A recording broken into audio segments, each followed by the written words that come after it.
a minha geração. Este país também é para novos e é por isso que recebemos em estúdio um jovem autarca. Nasceu na Guarda, por não serem realizados partos em Manteigas. Aos 4 meses foi para a creche, o infantário Favo de Melo, onde 30 anos mais tarde, depois de ter regressado a Lisboa e de ser eleito presidente da Câmara Municipal de Manteigas, matriculou as 2 filhas de 4 e 2 anos de vida.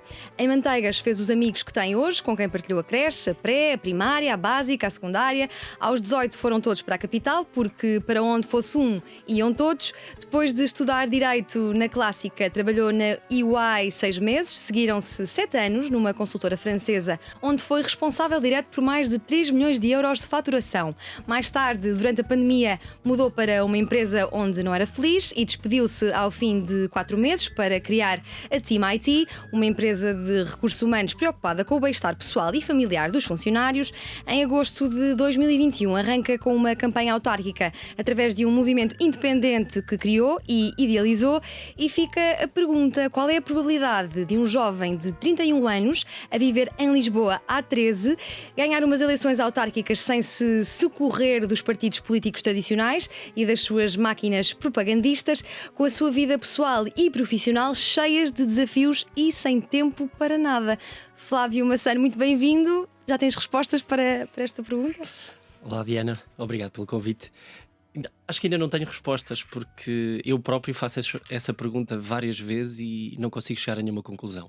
Consigo perceber que há etapas, que há processos, que se respeitarmos, nós estamos mais próximos de conseguir tudo isto e outras coisas, mas tem que sempre haver um grande fator sorte ou o alinhamento dos astros para que as coisas aconteçam. E felizmente tudo isto me aconteceu nos últimos 2 anos de vida, principalmente estes desafios mais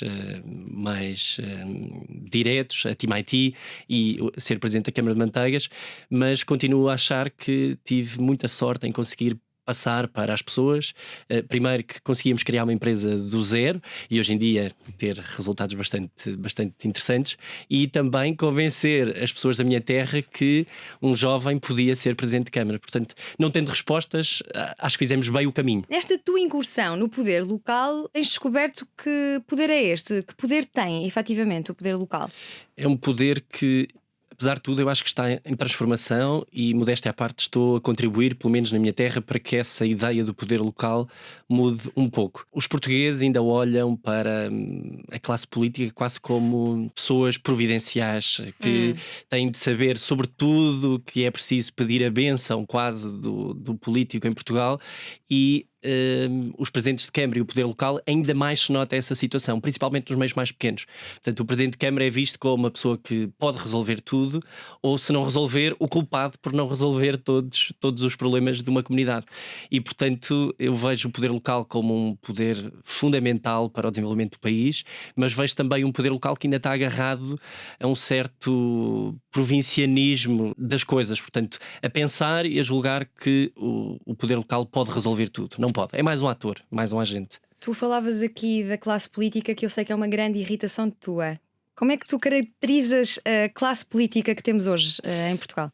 Eu diria que não é uma irritação minha. Eu acho que hoje em dia se sente que é uma irritação de vários portugueses, de várias pessoas, e o que nós sentimos, eu também neste momento sou político, portanto não posso... Fazes parte dessa mesma classe. Exatamente. Tenho a dizer que já conheci ótimas pessoas, quer no governo, quer fora do governo, quer noutras autarquias, mas há claramente um desacreditar das pessoas na palavra do político. Infelizmente estamos a caminhar para uma fase onde os extremismos, o populismo e a demagogia cultiva esse descrédito dos políticos para se afirmarem também eles como políticos, mas com uma mensagem completamente distorcida e que não faz sentido nos dias de hoje, mas que está a ganhar bastante palco. Sim, nós mais à frente já vamos dissecar estas tuas angústias ou amargura em relação à nossa classe política, mas antes de sairmos do poder local e tentarmos fazer aqui alguma pedagogia, como é que o poder local se relaciona em Portugal com o poder central? Relaciona-se ainda com algum distanciamento, portanto o poder local muitas vezes, e é para isso que serve, nós tratamos do problema que as pessoas têm à porta de casa. Portanto, o governo está muito longe, está, como costumamos dizer, está no Terreiro do Paço e nós estamos a 300 km de distância, e portanto um problema lá, mesmo que seja sentido por 3, 4, 5 mil pessoas, conta pouco no final do dia para aquilo que são as opções políticas do grande país. E agora, numa crítica mais de centralismo, da capital do país. E acho que essa é uma irritação maior do que com os políticos, que se calhar não é tanto uma irritação. E portanto a relação, apesar de nós estarmos sempre a falar de pessoas e nós termos um contacto direto com quase todos os elementos do governo, o que mais nos irrita é que os nossos problemas são pouco ouvidos ainda. Mas isso leva-nos a outro problema, que é o sistema eleitoral. Portanto, o Distrito da Guarda, que é o distrito onde eu vivo, elege 3 pessoas para a Assembleia da República. Portanto, é normal que os problemas daquela zona do país não contem tanto para a ordem das coisas como Lisboa, que elege uma grande fatia desses deputados. Portanto, o próprio sistema eleitoral de representatividade das regiões está muito desequilibrado. E deveríamos repensar então o sistema eleitoral? Sim, eu acho que há pessoas mais habilitadas do que eu para responderem a essa pergunta, até porque já há vários estudos, mas eu acho que sim, que devíamos repensar, porque está na hora de percebermos que uma região, hoje em dia, regiões deprimidas, onde as pessoas saem para viver nas grandes cidades, para trabalhar nas grandes cidades ou para estudar. Se nós continuarmos a tirar-lhes voz, a tirarmos ativos, a tirarmos representatividade, bem, eu não sei, qualquer dia podemos chegar lá com uma chavinha e fechar aquela região e virmos todos embora, o que seria grave para o país. Sim, nesta tua empreitada como presidente da Câmara de Manteigas, o que é que não tem correspondido às expectativas daquilo que tu achavas que seria o papel de um presidente de uma Câmara? Eu acho que é a grande diferença daquilo que é a minha vida como gestor ou como trabalhador no privado para o poder político, ou para o exercer da res pública, é o tempo. E é incrível como nós temos muitas ideias, queremos fazer muita coisa, mas o tempo aqui é completamente diferente do tempo nas empresas. E hoje no poder local, também fruto de outro problema no nosso país, que é todos os políticos, ou uma grande parte dos políticos na cabeça dos portugueses, é corrupto e, portanto, o poder central, o nosso governo, foi tomando iniciativas legislativas para cada vez mais limitar não a independência, mas a flexibilidade e a autonomia do poder central. E, portanto, hoje nós temos um conjunto de regras muito castradoras. Para dar um exemplo, nós hoje em dia queremos contratar uma pessoa numa empresa, nós colocamos um anúncio de recrutamento ou vamos ao LinkedIn e, no limite, passado uma semana, passado 2 semanas, depois de algumas entrevistas, nós temos a pessoa a trabalhar para nós, porque temos essa necessidade, temos esse espaço e fazemos. Numa Câmara Municipal, entre a identificação da necessidade de contratar e a contratação efetiva, podemos estar a falar de 1 ano. Quer dizer, é muito. Mas foi um mecanismo que o poder legislativo encontrou para pôr algumas regras na contratação para a função pública, mas que hoje em dia parece-me a mim que é desajustado da realidade. E aqui faço agora a pergunta ao contrário: o que é que não imaginavas que seria, que está a ser de um ponto de vista positivo? Eu acho que, por muitos projetos que eu possa ter, o poder trabalhar para a minha comunidade, no sítio onde eu nasci, para as pessoas que eu me habituei a crescer e a conhecer, e poder fazer algo que impacta diretamente na vida dessas pessoas, é único. E o poder local e o Presidente de Câmara, nesse aspecto, dito por vários ministros que já tiveram esta função ao Secretário de Estado, é a função mais política e pública, é a função mais gratificante no final do dia, porque nós temos uma resposta direta do cidadão àquilo que nós vamos fazendo, enquanto que no governo, penso eu, nunca estive, temos uma visão mais macro, não é? Uma visão mais estratégica e, portanto, tudo aquilo que nós fazemos tem um impacto difuso no tempo. Nas autarquias locais, muitas vezes nós conseguimos sentir que a nossa decisão impactou diretamente na vida daquela pessoa, daquele conjunto de pessoas, e isso é algo que me surpreendeu bastante. Como é que se continua o trabalho que era de outra pessoa? Sentas-te ali numa nova cadeira e há todo um trabalho para trás antes de tu chegares. Toquei aqui num ponto difícil. Esse é o tema, e eu acho que isso é uma das coisas que me irrita no poder político, porque nós temos... Como é que se passam as pastas? Nós temos uma alternância e o país sabe, temos um governo ou um poder local de direita, PSD, acima de tudo, e temos um poder local ou um governo de esquerda, Partido Socialista acima de tudo. E, portanto, há aqui um grande jogo entre estes dois partidos, onde sabemos que quando um sai, o outro sucede, e quando um sai, o outro cede, e vice-versa. E nós, quando entramos numa Câmara Municipal, obviamente que há um bom trabalho feito antes e que nós temos que dar continuidade a esse bom trabalho.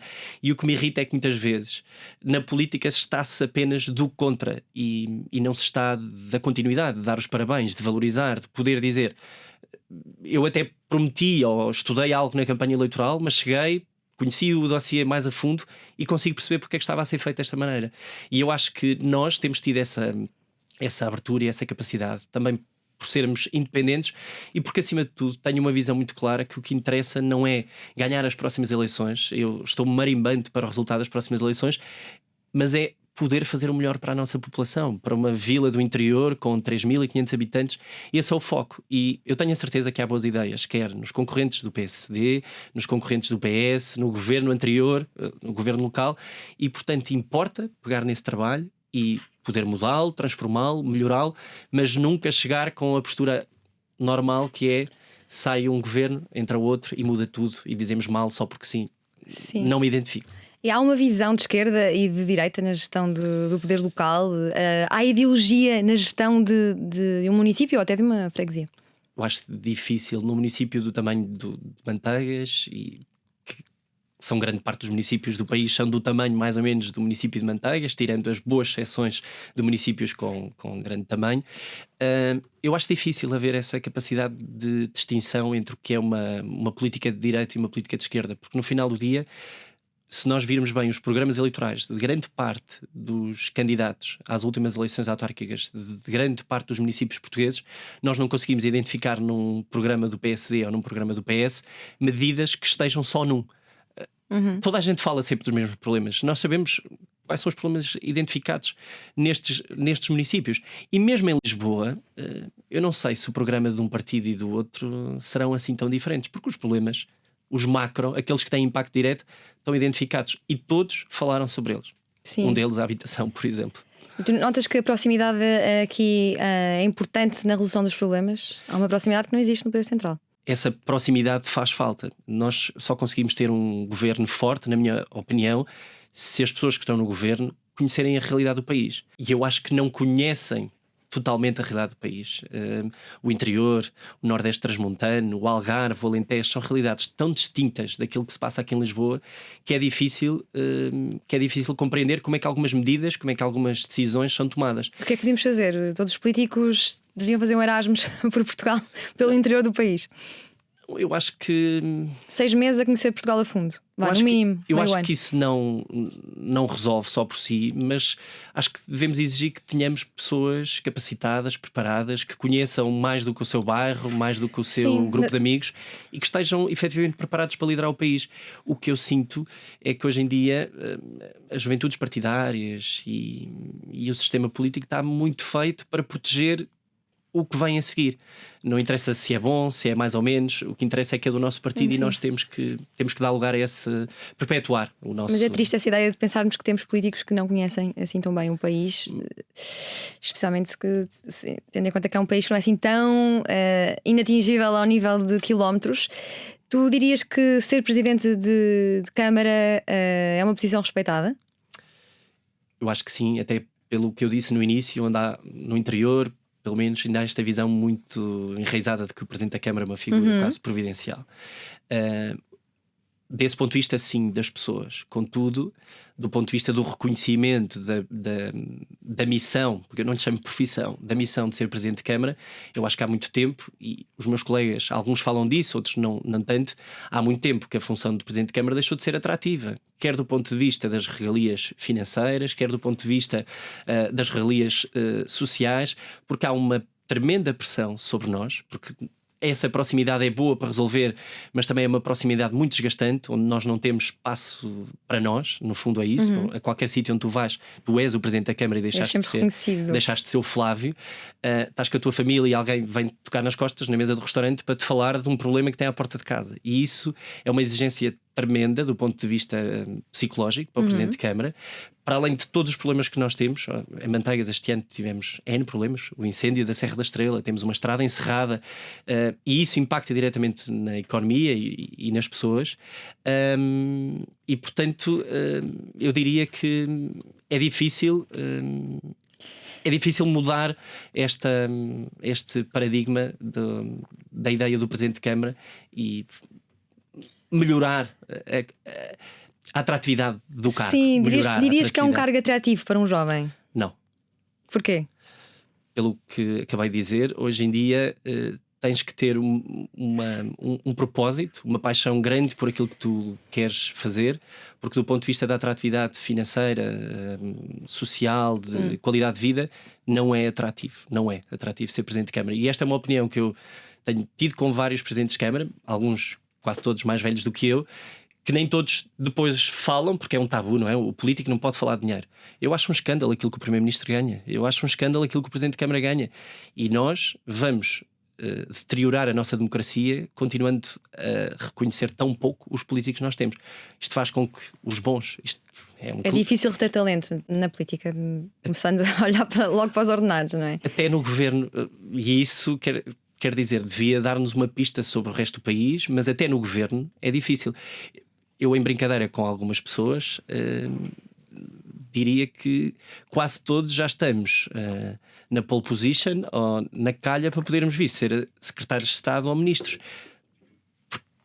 O número de pessoas interessadas diminuiu tanto e a dificuldade de encontrar pessoas que queiram vir para a política e ver a sua vida escrutinada e ter esta mira do Ministério Público e este rótulo de corrupção está tão disseminado que começa a ser difícil encontrar pessoas boas que queiram zelar pelo país. E dirias que o meio autárquico é muito partidarizado ou nem por isso? As pessoas contam mais do que os partidos no poder local? O poder local está muito mais à frente do que o nosso governo nacional, por exemplo, onde é impossível um independente poder ser primeiro-ministro. E, portanto, logo aí já conseguimos ver que as autarquias locais se abriram. Embora, antes destas eleições autárquicas, tenhamos tido uma grande polémica, porque os partidos tentaram fechar e dificultar a vida dos independentes, que no total de votos, salvo erro, já são o terceiro ou quarto partido mais representativo em Portugal. Partido, entre aspas. Ou seja, se somarmos todos os votos tidos nas eleições autárquicas, os independentes já seriam a quarta força ou a terceira força política do país. E nesse sentido as autarquias estão mais abertas a sair fora dos partidos. E eu acho que temos também um grande exemplo em Portugal que isto é verdade, é que nós temos presidentes de Câmara que são presidentes pelo PS e a seguir são presidentes pelo PSD e a seguir ainda podem ser independentes. O que quer dizer que se liga muito mais à pessoa em si do que propriamente aos partidos. Embora saibamos que os partidos têm uma legião de eleitorado que está lá sempre. Sim. Isso não se perde. Em Portugal há uma fuga das pessoas do interior. Sentes que também os políticos dessas qualidades acabam por perder qualidade devido a este fenómeno? É uma dor muito grande eu ver o interior que tem todas as condições para uma qualidade de vida acima da média. Manteigas foi eleito, quer dizer, depois de um estudo da Mark Test, foi considerado o concelho com melhor qualidade de vida do país. Pelo IPDT, há cerca de 2 meses, recebemos um reconhecimento de terceiro destino turístico de maior sucesso de Portugal. E apesar de tudo isto, conseguimos ter dificuldade em fixar pessoas e atrair pessoas para o interior. E obviamente que os políticos do interior também perdem aqui alguma vontade ou notoriedade. Embora eu ache que no meu caso é precisamente o contrário. A minha vontade de contrariar é tão grande, eu não sei se vou ser capaz, mas a minha principal promessa eleitoral seria devolver habitantes a Manteigas. Portanto, não era betão, não eram grandes obras, era devolver habitantes a Manteigas. Eu ficaria muito contente se nós conseguíssemos ter um interior que volta a conseguir fixar os seus. Até porque, Diana, quase todos nós vimos do interior. Se não fomos nós, é a geração dos nossos pais ou a geração dos nossos avós. Portanto, há lá sempre uma ligaçãozinha, um bichinho que nos leva até ao interior. Não pode ser só nas férias de verão ou só num festival, tem que ser com mais recorrência. Temos de reconectarmos com o nosso interior. Olha, para quem nunca foi a Manteigas, o que é que está a perder? Bem, Manteigas é património mundial da Unesco, somos geoparque, estamos em pleno coração natural da Serra da Estrela, somos um município, como eu disse, com a melhor qualidade de vida do país, temos provavelmente, em termos de camas de hotelaria, provavelmente seremos dos concelhos que têm a maior relação entre habitantes e número de camas, portanto temos um forte pendor turístico, e acho que hoje em dia ir a Manteigas é conectarmos também com a natureza, com o nosso interior, termos qualidade de vida e olha, eu fiz umas contas um bocadinho à merceeiro da minha vida aqui em Lisboa e eu perdia mais ou menos 37 dias por ano, 37 dias úteis, portanto, fazendo 8 horas por dia, eu fiz uma média de 37 dias úteis por ano no trânsito. E com essas A Comissão Europeia dava ano passado uma média de 15 dias. 15 dias. Tu ultrapassas claramente a média. 15 dias totais. Que se reduzirmos para dias de trabalho, são os tais 37, que é o dobro de 15, mais ou menos. E no interior, olha, eu hoje saio de casa, passado um minuto estou a deixar as minhas filhas numa creche que não me custa 500 euros ou 600, como eu pagava em Lisboa, e passado um minuto estou no trabalho e às 18 horas estou em casa a brincar com as minhas filhas e a ter tempo de qualidade. E isso, quer dizer, acho que todos nós, um dia mais tarde, vamos perceber que nos está a passar ao lado esse tempo, essa qualidade de vida e essa oportunidade de vermos crescer os nossos filhos. Eu ontem vi um post no Instagram que dizia que nós só temos 18 verões ou 18 férias com os nossos filhos e que devíamos aproveitar. Já começaste a contá-las. Eu já comecei a contá-las, é isso mesmo. Mas esta tua decisão de ir para o interior não foi assim tão fácil e já lá vamos mais à frente. Dirias que és regionalista? Achas que seria importante para o interior? Sou um regionalista convicto, portanto acho que temos que, na lógica daquilo que temos estado a falar, da proximidade, da importância das pessoas que nos governam conhecerem os reais problemas de cada região, eu acho que a região centro tem tudo para ser uma região muito forte, com um papel preponderante na organização política do nosso país, até porque temos dados e temos um peso importante para o país, quer ao nível de exportação, quer ao nível de desenvolvimento tecnológico e de investigação. Temos universidades de Coimbra, de Aveiro, da Universidade da Beira Interior, ou seja, nós temos tudo neste polo que pode ser trabalhado ainda com maior proximidade e com maior cuidado para transformarmos um país que é pequeno, que até é um bocadinho ridículo falarmos de interior, região centro, norte e sul, porque nós em 5 horas estamos de uma ponta à outra do país, e acho que a regionalização pode aproximar o poder de decisão das pessoas, e logo se o poder de decisão está mais próximo das pessoas, à partida há um maior conhecimento da realidade que é preciso tratar. Para fecharmos aqui o capítulo dedicado à pedagogia sobre o poder local, o que é que cabe a uma autarquia e o que é que cabe ao Estado Central na ótica de Manteigas e na ótica das várias localidades? Está na lei aquilo que são as competências da Câmara Municipal e tudo o que tem a ver com o nosso dia-a-dia, com o nosso bem-estar, com as nossas funções principais do município, portanto, proporcionar qualidade de vida a quem vive, são tudo competências da autarquia. Hoje em dia, com cada vez mais competências. Tudo o que era educação, que nós já passou para os municípios. Ação social, que também era do Estado e vai passar para os municípios. Saúde, que era do Estado e vai passar para os municípios. Cada vez mais os municípios estão a acumular uma quantidade de tarefas que, até como eu disse, é difícil termos cada vez mais tarefas, mais competências, termos cada vez mais dificuldade em contratarmos, porque é preciso dizer-se isto, e ainda bem que estou aqui porque posso dizê-lo, um técnico superior da função pública entra em início de carreira com 1.200 euros.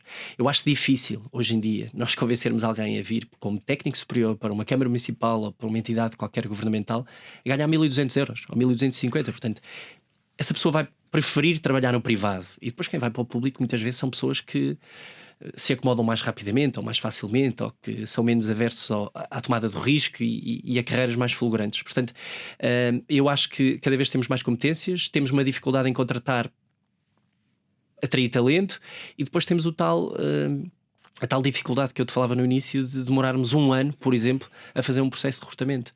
E, portanto, saúde, segurança, proteção civil, educação, apesar de tudo, o Estado continua a ter aqui uma visão macro e competências que os municípios, apesar de terem uma parte delas, não substitui o Estado. O melhor autarca, o melhor presidente de uma Câmara Municipal será sempre um local e alguém com muito amor àquele sítio? Não sei, eu conheço autarcas ótimos, incríveis, e que têm transformado a região onde são presidentes de Câmara. Eles, as suas equipas, obviamente que nunca é um trabalho só de uma pessoa, apesar do Presidente de Câmara ser o líder dessa estratégia, mas eu acho que se nós gostarmos, se nós tivermos uma paixão especial por aquele lugar, podemos fazer diferente também pelo tal conhecimento que nós temos. Mas isto é como nos clubes de futebol. Um treinador do Sporting pode ser um excelente treinador noutro clube qualquer. Portanto, não quer dizer que haja uma relação causa e efeito, mas eu acho que ajuda bastante se tivermos uma paixão grande pelo sítio que estamos a gerir. Antes de seres presidente da Câmara Municipal de Manteigas, antes do poder local ter entrado na tua vida, há todo um perfil de liderança, um perfil empresarial, e na noite em que foste eleito, ficaste partido ao meio por uma grande felicidade e uma grande tristeza também. O que é que deixaste para trás? Olha, sem filtros, deixa para trás uma condição de vida muito melhor. E isso parece um bocadinho egoísta falar disso, mas eu falo sem tabus, porque eu tenho 2 filhas, tenho uma casa que estou a pagar ao banco e, portanto, apesar de tudo, eu sempre fui uma pessoa que o dinheiro não foi o mais importante para mim, mas quando começamos a ter responsabilidades percebemos que o dinheiro é uma parte importante da nossa felicidade, não é? Aquela frase de que dinheiro não traz felicidade é uma grande treta. Acho que traz muita felicidade se nós conseguirmos corresponder às nossas obrigações e conseguirmos ter alguma qualidade de vida.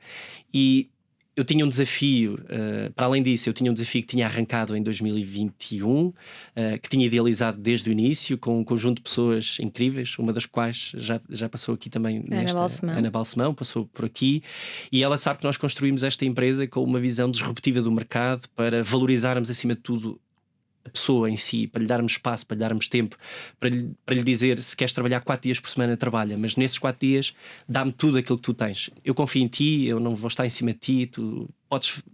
Uma visão muito de confiança, que em Portugal nós tendemos sempre a desconfiar de todos uns dos outros. Isso às vezes é bom, outra vez é mau, mas esse projeto estava no início e hoje em dia nós fechamos o ano de 2022 com 3 milhões de euros de faturação, ao final de um ano e poucos meses de trabalho, e consigo perceber que esse projeto, que era um projeto empresarial de sonho para mim, porque participei nele, tive de o deixar. E, portanto, eu deixei fim de semana com a família, deixei condições de vida boas para a minha fase de vida, deixei um anonimato que era positivo, porque podia estar com os meus amigos onde quisesse, a fazer o que quisesse e sem olhares de: olha, o Presidente da Câmara está a beber uma mini ou está no café com os amigos. Sim. E isto ainda se passa muito, essa tal proximidade tem estas coisas boas e más, e por isso é que o meu coração ficou partido, porque felizmente tinha uma carreira interessante e acho de sucesso, e tive que deixar para ir em espírito de missão. Mas este teu perfil empresarial não é só dos tempos da Team IT, não é só dos tempos da EY, vem mais de trás. Tu cresces com uma mãe operária e um pai pastor que emigraram, entretanto regressam e abrem um negócio de família, e tu com 10 anos estás à frente de um balcão de um café-bar. O que é que tu aprendeste aos 10 anos atrás daquele balcão, além dos verões que acabaste por não viver? Sim. Com os teus amigos a ir para o Rio e contigo a ficar a trabalhar? Eu vivi outras coisas, não é? E aprendi outras coisas que acho que mudaram-me para sempre. E realmente assumi alguma responsabilidade muito cedo, e isso também nos faz mudar completamente como pessoas. Mas no fundo, nesses locais e nesses trabalhos, eu aprendi acima de tudo a conhecer o ser humano, porque eu com 10, 11, 12, 13 anos era conhecido por não deixar passar nada. Ou seja, nós quando somos crianças nós temos lata, não é? Temos capacidade de dizer tudo aquilo que hoje em dia já somos muito mais politicamente corretos. E nesse sentido eu aprendi a conhecer muito o ser humano, principalmente o interior do ser humano, e isso também hoje em dia faz com que eu consiga ser muito mais tolerante, mais compreensivo, empático, que acho que são valores essenciais na liderança, e foi sempre isso que eu pus ao serviço das minhas equipas. E sentes que a experiência de imigração dos teus pais nesta altura mudou a tua visão de futuro, a tua vontade de ir para Lisboa, o percurso profissional, enquanto autarca, também enquanto autarca de um território pouco povoado?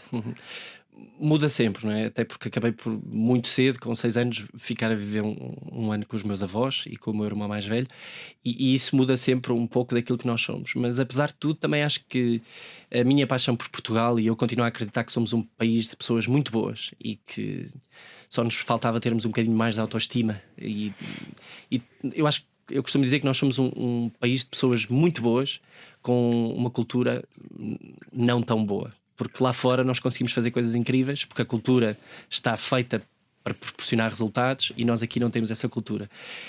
E como eu estava a dizer, eu continuo a amar o meu país, não tenho nenhum chamamento para viver fora de Portugal, porque eu continuo a acreditar que, seja no interior, seja no litoral, seja na capital, seja no Porto, nós temos um país que precisa de um olhar atento, diferente, precisa que nós sejamos empáticos, sejamos tolerantes e consigamos entender que o poder da transformação deste país está em nós. E portanto eu acho que ainda há muito para fazer aqui em Portugal, em Manteigas, no interior, e essa minha fase nunca me fez querer sair, precisamente nunca me fez querer abandonar nem desistir dessa missão. Voltando a esses tempos em que tinhas 10 anos, sentes que a vida hoje é mais fácil ou mais difícil para as pessoas? Para a nossa geração? Ou... Para as pessoas de Manteigas? Eu acho que tem os dois lados. Por um lado é mais difícil porque temos redes sociais, temos mais capacidade de dizermos e de desrespeitarmos o próximo em vez de estarmos a trabalhar em comunidade. Ou seja, perdeu-se muito um espírito de comunidade, não só em Manteigas, mas quase em todo o país, que foi transferido para as redes sociais. Ou seja, hoje as pessoas colaboram e dão a sua opinião, não nos fóruns onde antes se juntavam para contribuir para o bem dessa comunidade, mas para passarmos o dia nas redes sociais e dizermos uma data de coisas que a mim me mete. Isso é que me irrita mesmo, não é? Essa falta de tolerância. E portanto, desse ponto de vista, nós pioramos. Contudo, eu não consigo dizer que o nosso país, eu não sou dessas pessoas que diz que o nosso país não está melhor. Eu acho que há indicadores que estão maus, que nós temos que melhorar, mas há coisas que melhoramos muito. Quer dizer, nós não podemos ser saudosistas e olhar para trás e dizer que no tempo do, sei lá, para ir mais atrás, antes do 25 de Abril, é que era bom porque as pessoas eram honestas, porque era uma pobreza extrema, éramos analfabetos. O nosso país, em 50 anos de democracia, praticamente, também ainda tem muito resquícios desses tempos. Portanto, eu acho que estamos melhor. O país está melhor, somos um país mais livre, mais aberto, mais cosmopolita, mas temos coisas onde perdemos valores. E eu acho que temos que voltar também ao tal back to basics. Nós temos que recuperar alguns valores comunitários, acima de tudo, de pertença, de envolvimento, e nesse sentido é que eu acho que estamos a perder, não é? E acho que o facto de certos partidos políticos estarem a crescer tanto é precisamente a cavalgar essa falta de união da comunidade, porque disparamos em todas as direções, descredibilizamos o próximo e depois é normal que os ódios e os extremismos surjam. Eu tenho muito medo disso mesmo. Sim, eu queria aqui continuar a falar sobre o que é viver em Manteigas num contexto de interior, mas aproveitando que falaste das redes sociais, sei que é uma das tuas indignações é o uso que fazemos das redes sociais. Queres desenvolver esta ideia? Fiquei curiosa.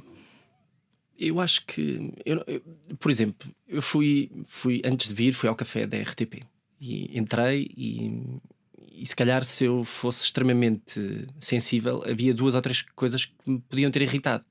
Mas não me irritaram porque as pessoas são educadas, entram, esperam, respeitam, mas nas redes sociais nós perdemos toda esta capacidade de resistir. E portanto nós temos um teclado à nossa frente, nós não conhecemos as pessoas e aquilo que é mais fácil é partir para a discórdia, mas utilizando sempre uma linguagem que me parece que nós nunca utilizaríamos no dia-a-dia. Ou seja, eu noutro sítio qualquer público eu não o conseguiria fazer, mas nas redes sociais, não sei porque nós ganhamos uma coragem que nos fazem ceder a muitas frases impropérias que eu não compreendo. Como é que nós conseguimos desrespeitar tanto uma pessoa que não conhecemos e conseguirmos estar ali num bate-boca sem qualquer resultado? Então, acompanhas Cristina Ferreira quando foi ao Parlamento defender que devia haver uma entidade reguladora do ódio que se espalha nas redes sociais? Eu nem sabia disso.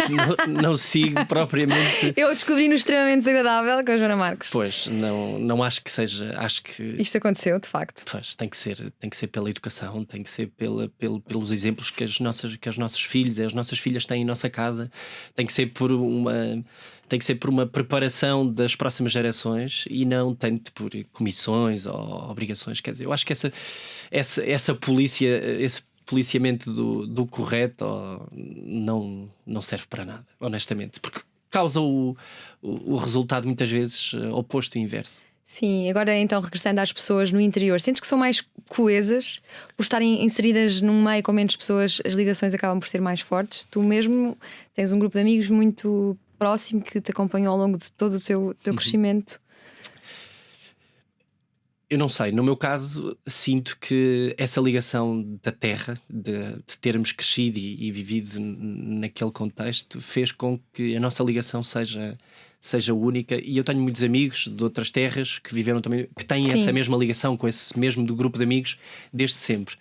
Eu acho que aqui é mais fácil os teus pais viverem em Campo de Ourique e depois mudam de bairro e tu vais atrás dos seus pais para a escola de Alvalade e depois vais para Loures e depois vais para Benfica e no fundo deixas de ter sempre o mesmo elo de ligação aos teus amigos, que no interior isso não acontece, até porque grande parte destas terras só tem uma escola, portanto ou vais para essa escola ou sais da escola, e essa ligação é incrível, porque no fundo essas pessoas acompanham-te para o resto da vida. Sim, tu tiveste uma infância completamente livre de ecrãs, sem computadores, sem consolas, sem dispositivos eletrónicos.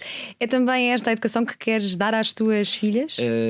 Gostava, mas não é possível, porque hoje em dia as crianças nascem numa era diferente, numa fase diferente. Nós não tínhamos consolas, nem ecrãs, nem telefones, nem Playstations, porque pura e simplesmente as famílias não tinham capacidade financeira para, nessa altura, comprar esses equipamentos, porque eram poucos, ainda estavam a surgir, e hoje isso é impossível. Os nossos filhos também nos veem, somos um mau exemplo, porque... Mas a tecnologia parece que está a dar um pouco cabo do discernimento de alguns adultos, não é ainda mais prejudicial sendo dada às crianças tão cedo? Esse é um debate eterno. Nós ainda não conseguimos perceber, acho eu, qual vai ser o impacto daquilo que nós estamos a fazer aos nossos filhos. Hoje estamos constantemente com o telefone na mão, porque vai cair aquela chamada, porque vamos receber aquele e-mail, porque há aquela notificação, e obviamente que os nossos filhos nos veem também como esse exemplo. São esponjas. E no fundo conseguimos perceber que eles não estão a fazer nada mais nada menos do que a mimetizar aquilo que nós lhes ensinamos. Qual o impacto disso no futuro? Eu acho que já começamos a ver alguns sinais nas gerações mais novas. Portanto, a geração agora é Z, certo? Já estamos na Z. Andamos na Y. Exato.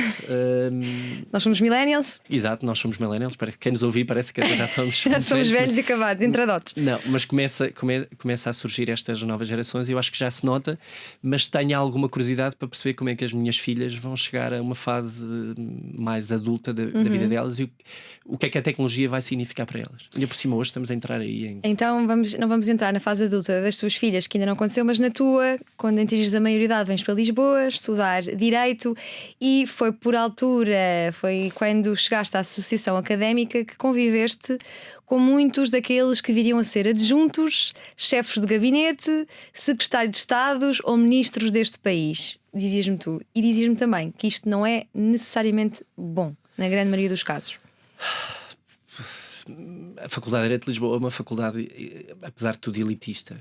Eu senti isso. Também lá andei, passei. Não sei se agora ainda é, mas sei do que falas. Em 2008, quando entrei, vindo da província, senti claramente que caí de paraquedas num ecossistema muito protegido, muito filhos de advogados, filhos de políticos, e nada contra, atenção, mas e jovens já com muitas ambições políticas, muito conhecimento da política, e eu vinha já em partidos também. Sim, eu vinha quase como um jovem virgem desses vícios ou dessas situações. Virgem de vícios é muito bom. E pensava, bem, isto não é necessariamente bom, porque comecei a perceber desde muito cedo que faz-se de tudo aquilo que nós criticamos na vida adulta dos partidos já acontecia na Associação de Estudantes ali, e portanto eu só conseguia ver uma incubadora de políticos na minha faculdade, porque realmente, aliás, eles estão por aí, alguns muito bons, certamente, mas alguns com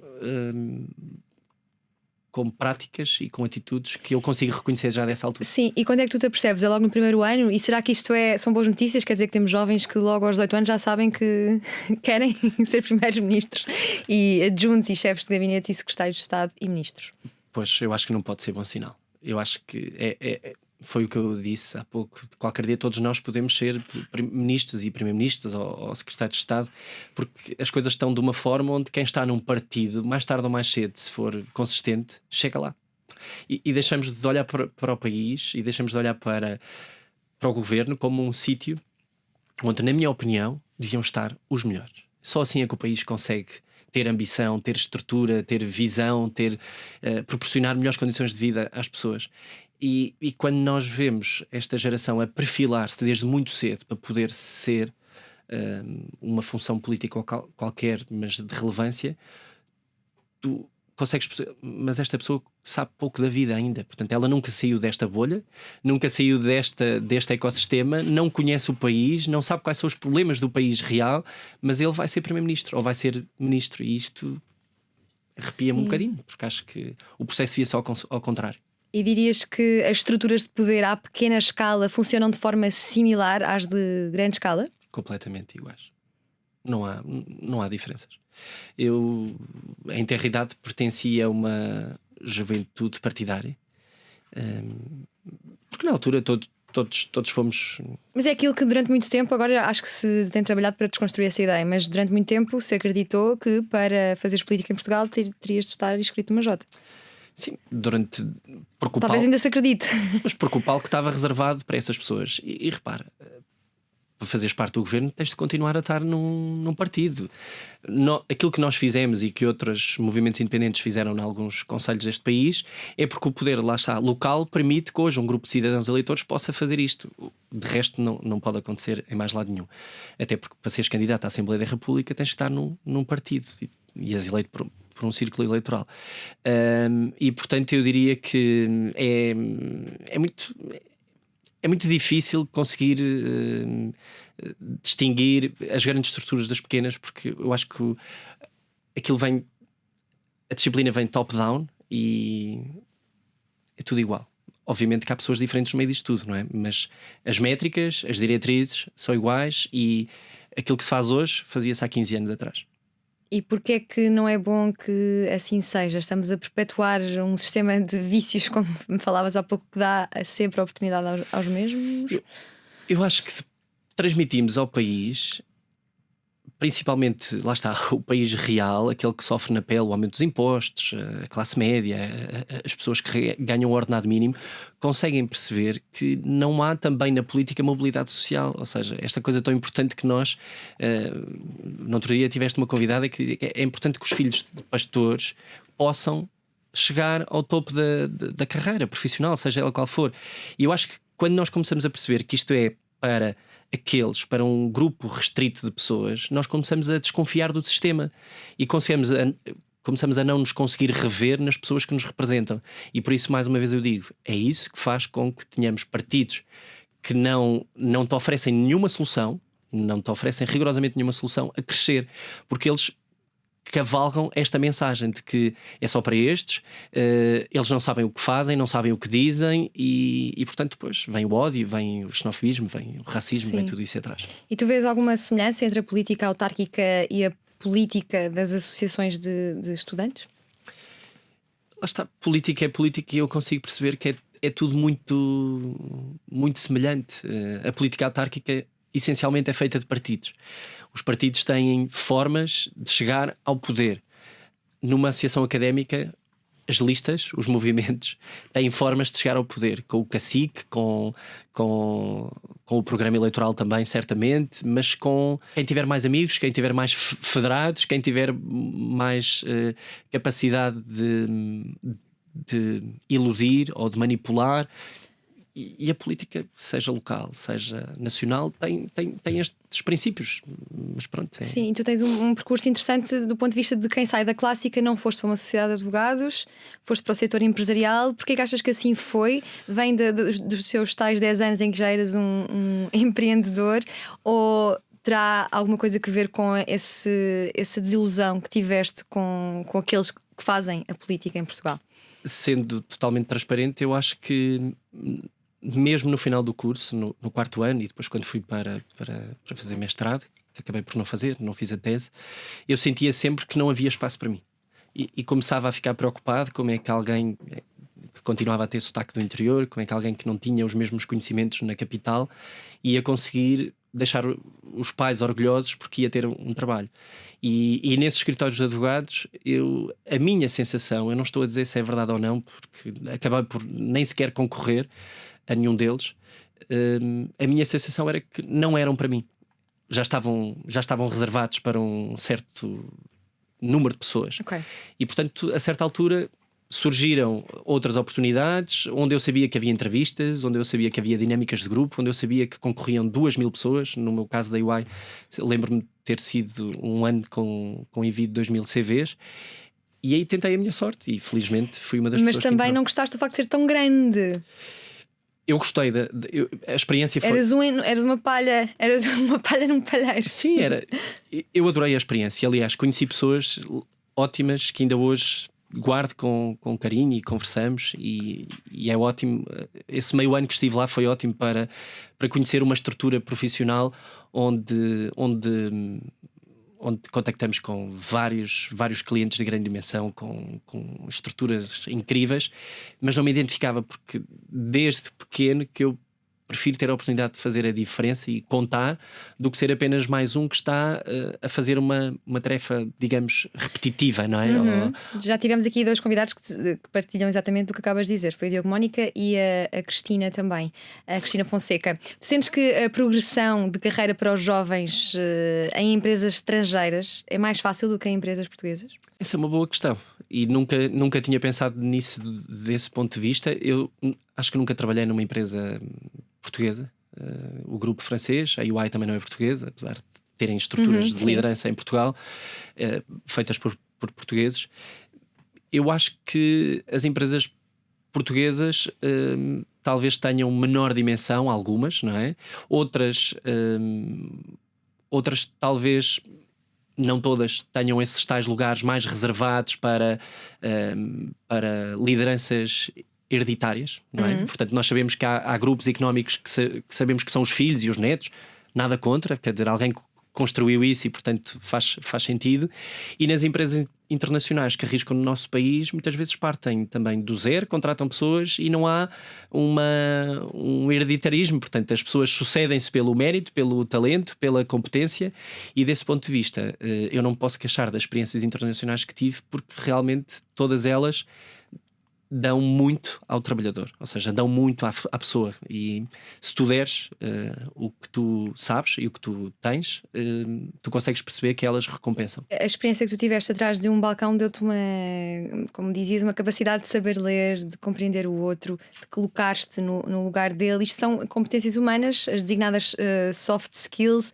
Achas que já são suficientemente valorizadas em Portugal? Eu, pelo menos, já há muito tempo que ouço as empresas a indicarem que valorizam mais as soft skills do que propriamente as... Isso vemos sempre nas conferências, que são competências muito necessárias, mas na prática... Na prática, eu acho que sim. Vou-te falar do meu setor, tecnologia. Hoje em dia, nós estamos a conseguir dar trabalho e contratar pessoas que nem sequer têm licenciatura. Há uns anos atrás isto era impensável. Nós estamos a conseguir contratar pessoas que, pelo seu esforço em casa, pelo seu trabalho, pelo seu autodidatismo, conseguem, ao final de 2 anos, estarem a receber salários e vencimentos superiores a de um técnico superior da função pública. E portanto, o setor que eu conheço é um setor que é muito aberto, muito livre, muito gerador de oportunidades. E portanto, eu quase que diria que para as minhas filhas eu lhes vou sugerir que sejam engenheiros informáticos ou programadores, porque é uma área que está em crescimento e que tem gerado muitas oportunidades para várias pessoas que podem vir filhos do pastor ou de outra pessoa qualquer, ou filhos do ministro, que são todos tratados da mesma forma, porque as oportunidades são muitas. A Ana Balsemão, que já aqui mencionámos, dizia-me que gostou muito de sair da Team IT por ser uma empresa tão virada para os funcionários, preocupada com o bem-estar dos funcionários, com preocupações, dizias-me tu, de descentralização do mercado de trabalho. Qual era a estratégia? Já a empresa continua a ter e tinha uma ideia de valorizar o interior. Porque nós sabemos que voltando um bocadinho atrás, a pandemia, se teve alguma coisa positiva, foi o trabalho remoto e foi a possibilidade de percebermos que conseguíamos trabalhar a mesma sem estar todos os dias no nosso local físico. E a Team IT, nascendo em plena pandemia, em 2021, e começando-se a idealizar até um pouco antes, conseguimos ter logo a perfeita noção que o nosso modelo de negócio não podia ser centrado em Lisboa, num escritório físico, onde todas as outras empresas estão. Tínhamos que distinguir-nos. E essa possibilidade de descentralizarmos o mercado de trabalho é uma resposta a isso mesmo, ou seja, poder conferir aos jovens de Manteigas, da Guarda, da Covilhã, do Fundão, a possibilidade de trabalharem na terra deles, porque há ainda uma ideia muito grande e muito enraizada no interior que para tu receberes um salário minimamente digno tens de vir para Lisboa, e isso hoje em dia já não é uma realidade. Nós conseguimos... Através do teletrabalho.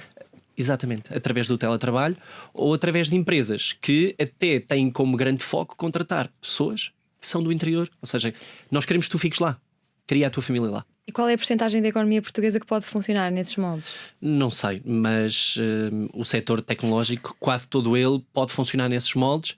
Todo o país, uma boa parte do país funcionou nesses moldes.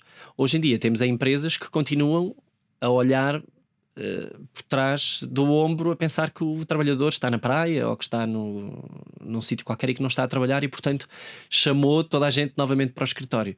O que é que isso no setor tecnológico se traduz? Em perda de talento, logo. E tu eras muito feliz na Team IT? Muito feliz, e às vezes tenho muitas saudades, porque escolhemos pessoas para fazer parte desta equipa que tinham todos valores muito próximos, a empatia, a tolerância, o podermos falar abertamente sobre os nossos problemas e termos capacidade de admitir não estamos bem, ou estamos bem, era a chave e continua a ser a chave desta empresa, é podermos estar como somos. E não foste tão feliz numa outra empresa antes da Team IT, onde ficaste apenas 4 meses. O que é que aconteceu? Eu, depois de 7 anos numa empresa, despedi-me porque recebi uma proposta para ser CEO, diretor executivo de uma empresa concorrente de outro grupo. Estava com dificuldades de crescimento e queriam um impulso novo. E que tu quiseste despedir-te no primeiro dia em que lá chegaste. Eu, quando cheguei a essa empresa, lá está. O que é que foi revelado no primeiro dia? Tu há pouco fizeste uma pergunta que é o facto de teres trabalhado atrás de um balcão e conheceste tantas pessoas durante tantos anos, deu-te essa capacidade de ler pessoas, e são os feelings. Eu entrei naquela empresa e eu no primeiro dia sabia que tinha, entre aspas, tomado uma má decisão. Uma má decisão, porque li, esperei para ver, mas que indicadores é que recebeste? Vamos sempre bater, acho eu, ao mesmo fator, que é a honestidade, não é? Tu quando és contratada, quando tu és namorada num processo de seleção, eu sei, as coisas são todas sempre muito bonitas, é tudo sempre muito perfeito, mas tu não esperas é que no primeiro dia consigas perceber de imediato que isso não corresponde à verdade.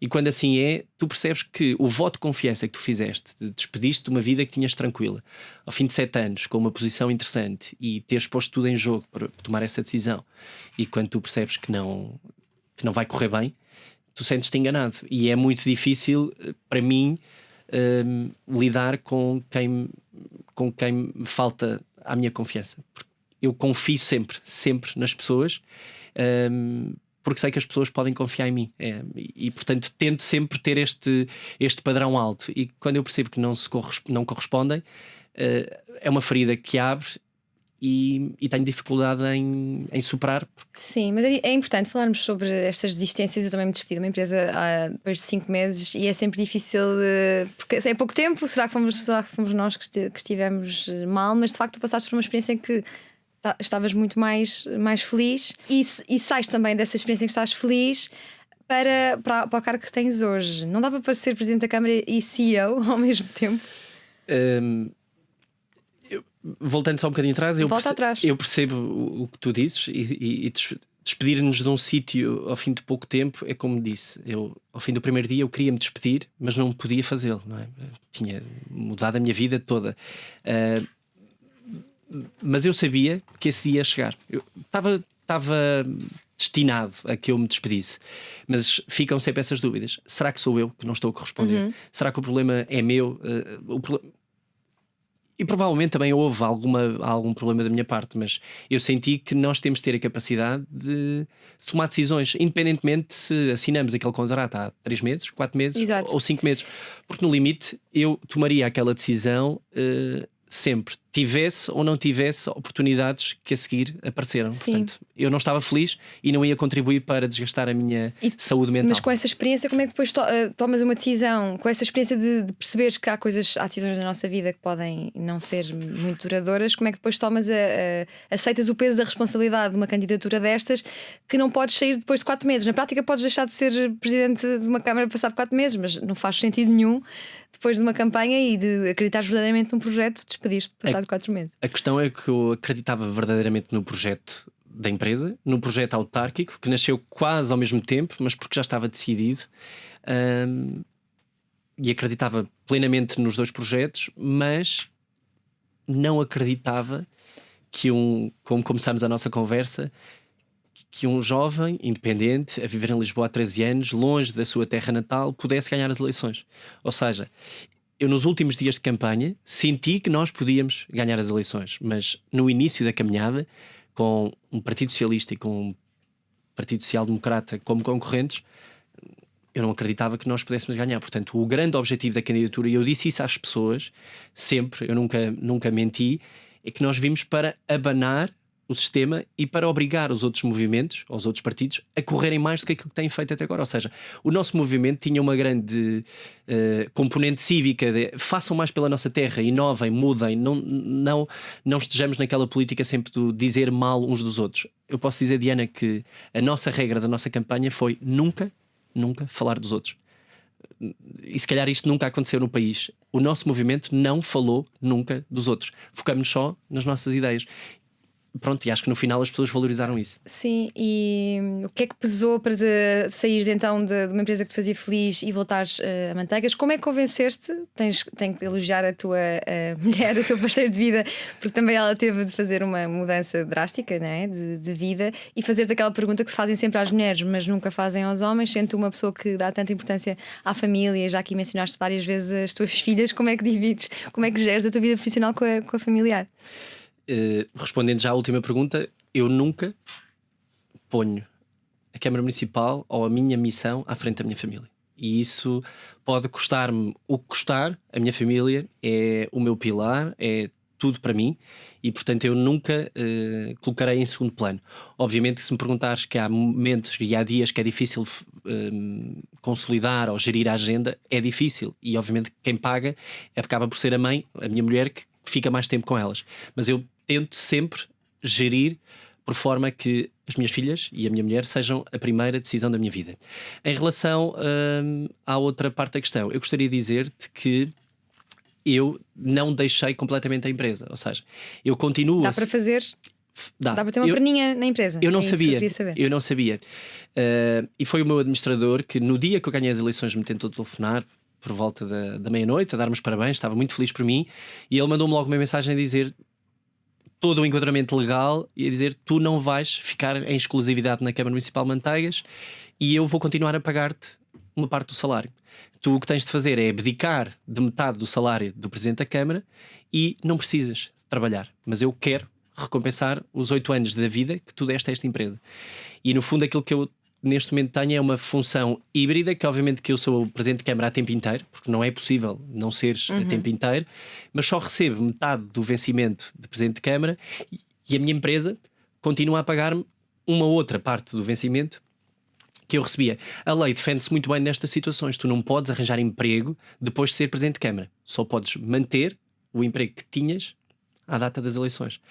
E isto nem sempre, não foi compreendido por uma certa parte da população, como é que eu podia ser Presidente de Câmara e continuar com um vínculo laboral com outra empresa. Mas isto é possível, está na lei e não há qualquer parte lesada no meio disto tudo. Aliás, a única parte lesada é a empresa, porque decidiu pagar-me uma parte do meu vencimento e não tem a minha atenção nem o meu foco na empresa.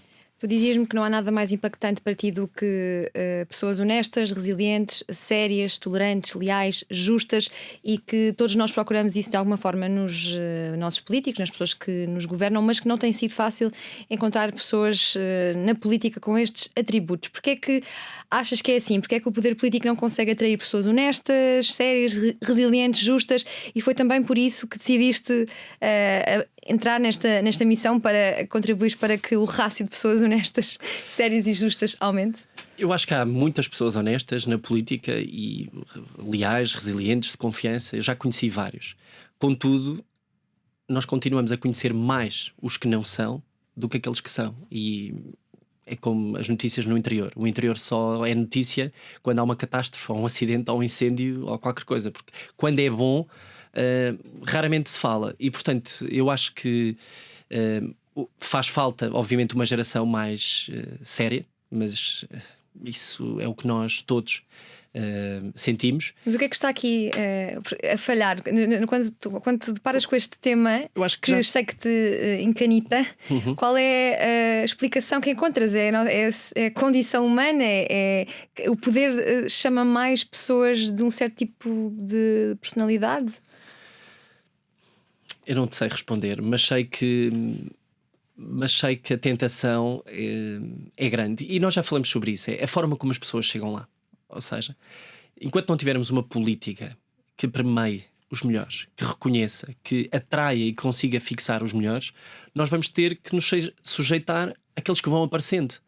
E os que vão aparecendo, como em qualquer parte da sociedade, podem ser mais sérios ou menos sérios, podem ser mais honestos ou menos honestos, e aquilo que nós temos visto nos últimos tempos na política nacional, quer dizer, não preciso dizer, tem sido escândalos atrás de escândalos, tem sido situações atrás de situações, e isso faz com que nós hoje tenhamos uma classe política enfraquecida. Como é que nós damos a volta a isto? Bem, como eu te disse, pela educação. As pessoas têm que ser melhor educadas, temos que ter princípios e valores mais fortes, e temos que voltar a essa fase da nossa vida. E depois, não sei, depois temos que dar os incentivos certos para termos as melhores pessoas na política, e não aqueles que não conseguiram fazer mais nada e que encontraram aqui o sítio certo para fazerem a sua vida. Eu tinha uma frase que, para terminar este meu pensamento, que é: só serei um dia candidato a alguma coisa política quando eu conseguir comprovar por A mais B que não preciso da política. Pronto, acho que para bom entendedor meia palavra. Sim. Flávio, basta. como é que se lida com o fim? O fim de uma carreira de que se gostava, o fim físico de alguém, a ideia de fim da passagem do tempo, da contabilização de algo que morre e de algo que nasce. Como é que tu lidas?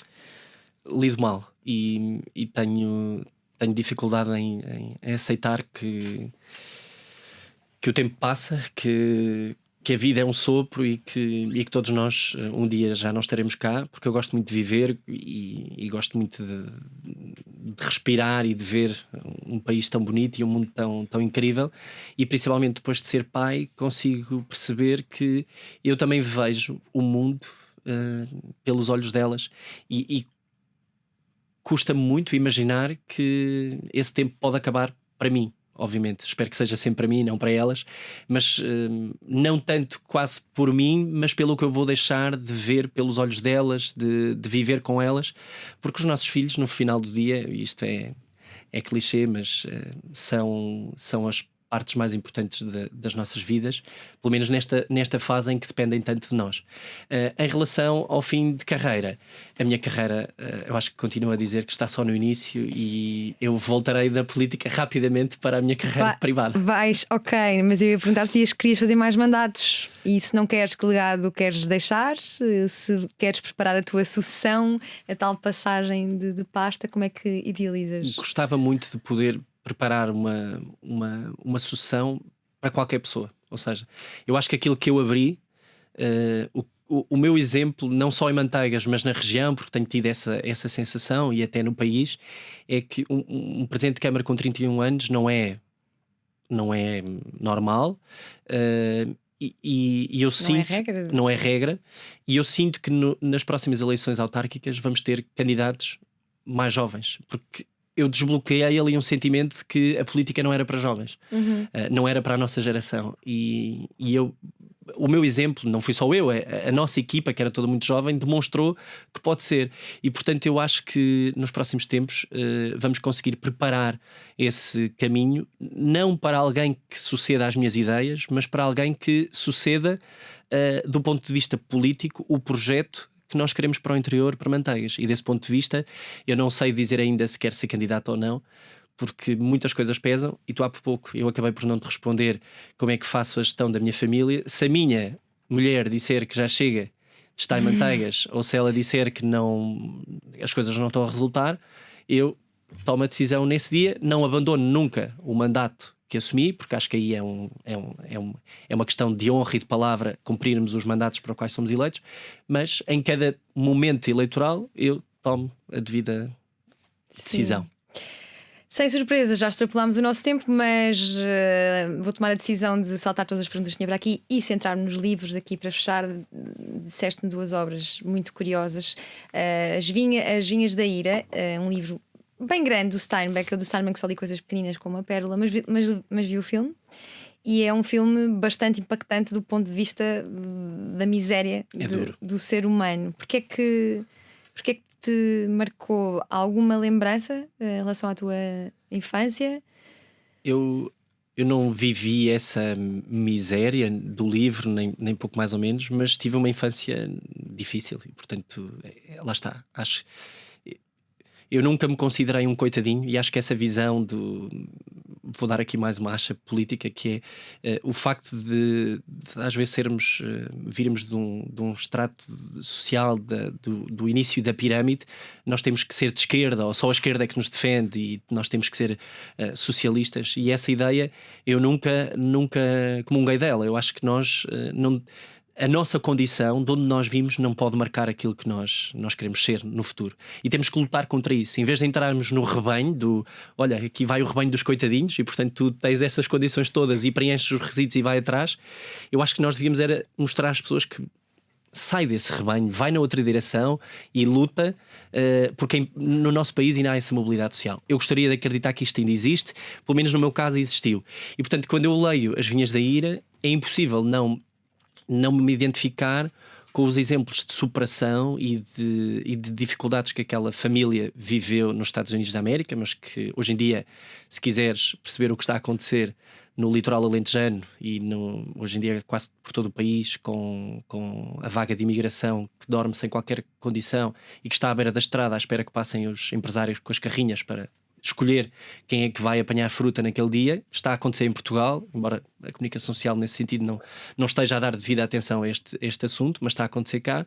Identifico-me com isso porque no fundo é uma mensagem muito forte de resiliência, da tal superação, de honestidade, e que demonstra que no meio da maior miséria há sempre espaço para amor, carinho, dar a vida pelos nossos, pelos que mais amamos, e ainda estender a mão ao próximo, que é o que o livro mostra. Uma família muito pobre que vive à beira da estrada, mesmo assim consegue estender a mão a outras famílias que passam pela mesma dificuldade. E isso é um exemplo, para mim, incrível de como o ser humano pode ser bom. É preciso sair desse rebanho e subir à montanha mágica. Eu trouxe este onde livro. eu vivo também, na montanha. Exato.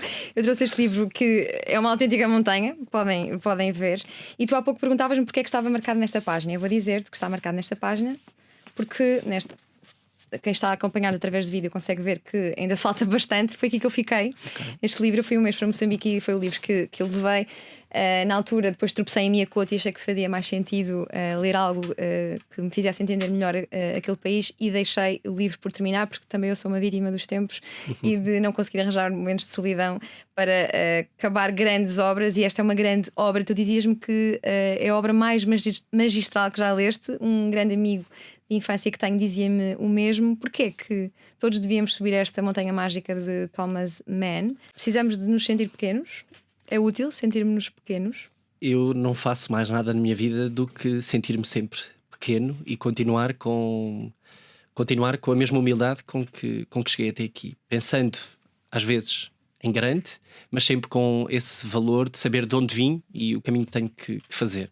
E este livro mostra-nos como somos pequenos pela dimensão do que está aqui escrito, pelo interesse, pela capacidade de um autor quase nosso contemporâneo, portanto é do século passado, mas é nosso contemporâneo. Como é que alguém consegue transformar em livro ideias tão dispares e tão distintas, e tudo isto com uma narrativa que se centra no tempo. E tu paraste nessa página 200 por aí, e o próprio livro está ordenado conforme o tempo. O primeiro capítulo conta a chegada do Jens Kastorp ao sanatório, à montanha, e conta os primeiros 10, 15 dias por aí em 200 páginas ou 300, e depois os últimos capítulos da vida dele é muito rápido. E essa brincadeira do tempo, e ele tem ali uma passagem incrível, demonstra-nos que realmente o tempo tem vários significados, e tu podes ter muito tempo na vida e no final do dia espremeres e ele não contou para nada, e teres pouco tempo na vida, mas que significou tanto e que tu viveste tanto, que tu dizes no final foi tão bom. E essa memória tu vais guardá-la e tu vais lembrar-te sempre dessa fração de tempo. Enquanto, por exemplo, o tempo da pandemia, que foram 2 anos, tu não consegues guardar nada desse tempo, porque te esqueceste. Sim. Porque não foi valioso. E no interior tem-se mais tempo, é por isso que tu terminaste o livro e eu não, que vivo na cidade. Posso dizer-te que, como tu, comecei este livro num verão. E quanto tempo? É isso que eu te vou dizer. O meu amigo disse que demorou 2 semanas e foi numas férias e foi com bastante compromisso. Não, eu comecei este livro numas férias de verão e na praia, portanto, litoral, e li 150, 200 páginas e parei. Ele estava-me a consumir, era muito maçudo. Foi mais ou menos muito maçudo, sim. E parei. Tive 1 ano sem tocar no livro e depois fui 15 dias de férias para Manteigas e junto ao Rio Zezer, no meio da montanha, eu li o livro todo. E posso dizer-te que mais tarde vim a saber que este livro tem muito a ver, o que ainda o torna mais especial, com Manteigas, porque a expedição científica da Sociedade de Geografia de Lisboa em 1881 dirigiu-se para a Serra da Estrela para fazer uma expedição científica, e nessa expedição ia o médico Sousa Martins, um dos médicos mais famosos do país e que inventou ou que trabalhou a cura para a tuberculose. E como é que se curava a tuberculose? Tens resposta nesse livro, em altitude, com o ar rarefeito. E as Penhas Douradas, não sei se conheces, Diana, em Manteigas, são o primeiro sítio do país onde se curaram doentes de tuberculose. E Sousa Martins foi muitas vezes a este sítio, a Davos, tirar ideias deste sanatório para trazer para Portugal. E as Penhas Douradas estão intimamente ligadas com o sanatório de Davos, pelo médico Sousa Martins, e pela cura dos doentes de tuberculose. E são 832 páginas que dizem os entendidos devemos ler antes de morrer. Eu acho que devíamos ler, e acho que não nos devemos. A dica que deixo às pessoas é que não se deixem assustar com o ritmo do livro nas primeiras páginas, porque ele depois avança a bom ritmo e fala-nos de temas da condição humana, de filosofia, sobre tudo um pouco. Isto é um manual para a vida. Até aos 6 anos cresceu como filho de uma operária fabril de lanifícios e de um pastor da Serra da Estrela. Em 96 os pais quiseram mudar de vida e emigraram para Londres. Ele ficou com o irmão mais velho ao cuidar dos avós. Ao fim de 10 meses a mãe regressou por não aguentar as saudades. Teve uma infância sem consolas, computadores ou qualquer dispositivo eletrónico, apenas crianças, bolas, berlindes ou bicicletas. As pessoas que mais o inspiram e marcam são as pessoas simples que, pela sua humildade e pela dureza das suas vidas, são autênticos líderes e forças da natureza. Há quem diga, quem o conhece, que tem um dom, uma capacidade de empatizar com as pessoas, de as motivar. Nasceu para liderar, trabalha muito bem em equipa. Começou a trabalhar aos 10 anos no novo negócio da família, um café-bar, e percebeu que atrás de um balcão aprende-se realmente muito sobre nós e sobre os outros. Os testes psicotécnicos sugeriram mais tarde que estava vocacionado para ser escritor, mas aqui deste lado acreditamos que é um presidente da Câmara com alma de CEO de grande empresa, ou o inverso, não sabemos, mas vamos de certeza continuar atentos ao Flávio Massano, presidente da Câmara de Manteigas, que nos fez companhia na última hora na Antena 3 e na RTP3. Flávio, obrigada. Obrigado, Diana. Claro que extrapolei o tempo. O que vamos fazer?